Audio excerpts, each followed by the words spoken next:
নমস্কাৰ নতুন এটা কমেডিয়ান ভিলেজ লাইফ এই চেনেলটোলৈ আপোনালোকক মই স্বাগতম জনাইছোঁ। আজি মই মোৰ এই চেনেলৰ মাধ্যমেদি আমৰাৰ আচাৰ কেনেকৈ বনোৱা হয় মানে আমৰাৰ আচাৰৰ ৰেচিপি এটা দিব বিচাৰিছোঁ। তো 4 পিচ কৰিম এনেকৈ 4 পিচ কৰিব লাগিব, নহ'লে 2 পিচ কৰিলে অলপ ডাঙৰ হৈ থাকিব। ডাঙৰ কাটা হৈ গ'ল। আমৰাখিনি মই গোটেই ধুই লৈছিলোঁ, শুকাই লৈছোঁ পানীটো, কিয়নো পানী ইয়াত ব্যৱহাৰ কৰা নহ'ব। পানী ব্যৱহাৰ কৰিলে বেছিদিন লাষ্টিং নকৰে, ভেঁকুৰ উঠে, সেইকাৰণে মই পানী ব্যৱহাৰ কৰা নাই।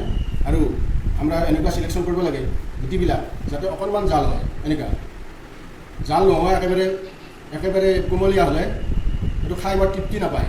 সামনে ৰাখিছোঁ মই ইয়াতে নিমখ ভৰাম। মই এতিয়া নিমখটো এই কণ্টেইনাৰত আচাৰটো দি নিমখটো মিহলি কৰি ৰাখিম। 24 ঘণ্টা ৰাখিব লাগিব। তাৰপিছতহে এইটো কোমলীয়া হ'ব। কোমলীয়া হ'লে তেতিয়া আচাৰ বনাবলৈ উপযুক্ত হ'ব।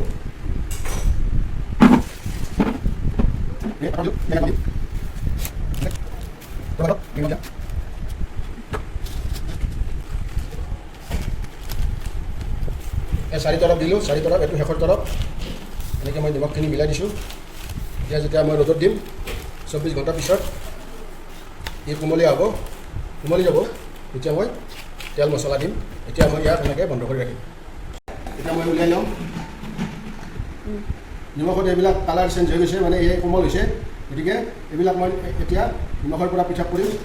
ইয়াত মই মছলা ব্যৱহাৰ কৰিম, জিৰা, জনীগুটি, সৰিয়হ, এয়া জলকীয়া, গুড়ি আনিছোঁ, ধনিয়া গুড়ি, আকৌ হালধি দিম। এইখিনি মই প্ৰথমতে ভাজি ল'ম।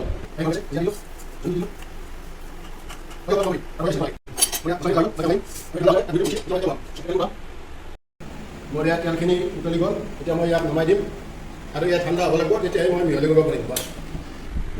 এয়া মই এতিয়া মছলা মিহলাম। এইটো জিৰা গুড়ি, জনীগুটি আৰু সৰিয়হ, জলকীয়া,